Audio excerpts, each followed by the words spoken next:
Bonjour, donc présentation du 6N137 qui est un porte-logique opto-coupleur, hein, un opto-porte-logique.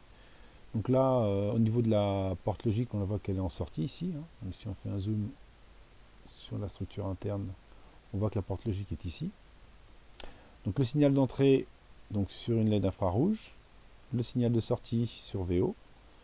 Alors on voit qu'on a un transistor NPN en sortie, donc il faudra mettre une résistance de pull-up pour polariser le transistor de sortie, hein. On voit qu'on a aussi une entrée enable à VE, donc on peut aussi agir avec VE sur le transistor, donc on verra dans la table de fonctionnement comment ça fonctionne. Donc en fin de compte il faut une condition ici et une condition là, ou alors si c'est pas connecté là, on n'a que la condition sur la LED. Alors au niveau de la table de vérité, qu'est-ce qu'on voit? On voit que le transistor de sortie, il est saturé, hein, output à 0, donc c'est-à-dire qu'il est saturé. Si j'allume la LED infrarouge, et si je valide l'entrée enable ici. Donc si je mets 1 là, et si j'allume ici la LED infrarouge. Alors le 1 c'est du 5 volts, hein, niveau logique 1. Mais si par contre cette entrée ici 7 n'est non connectée, et bien si j'allume la LED infrarouge, ça suffit pour saturer le transistor. Donc c'est-à-dire que si je ne m'occupe pas de cette entrée-là, j'allume la LED infrarouge et sature le transistor. D'accord. Autre chose, si on peut regarder l'isolation, alors est-ce que l'isolation entre l'entrée et la sortie est donnée? Donc là c'est les nanomètres.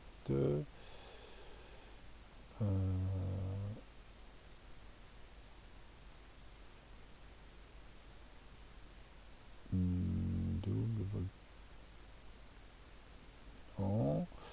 Bon, qu'est-ce qu'on peut dire d'autre? On voit que le courant direct de la LED infrarouge peut monter à 50 mA, que le VE c'est 5 ou 5,5, hein.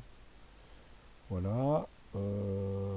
Qu'est-ce qu'on peut vous dire autre? Oui, on a un taux de transfert de 20%. Hein, c'est-à-dire que si vous avez un courant direct de 50 mA, donc 10% c'est 5 mA, donc 20% c'est 10 mA. Donc ça veut dire que le courant qui passe dans le transistor de sortie doit être inférieur à 10 mA, hein, ce qui permet de calculer la résistance de sortie minimale à ne pas mettre en dessous, quoi.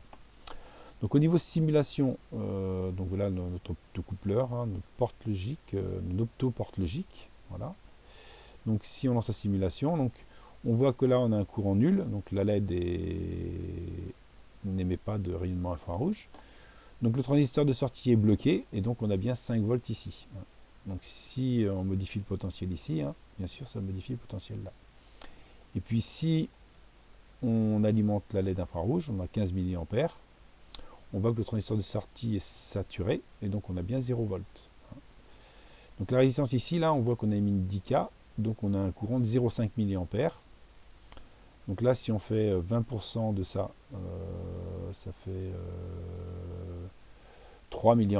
Donc on voit bien que le courant là est inférieur à 3 mA, donc on n'a pas de souci pour la résistance. Donc si on diminue la résistance, on pourrait avoir un problème.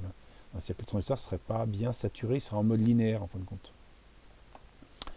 Donc voilà, présentation du 6N137, un optoporte logique, et là c'est une NAND en sortie.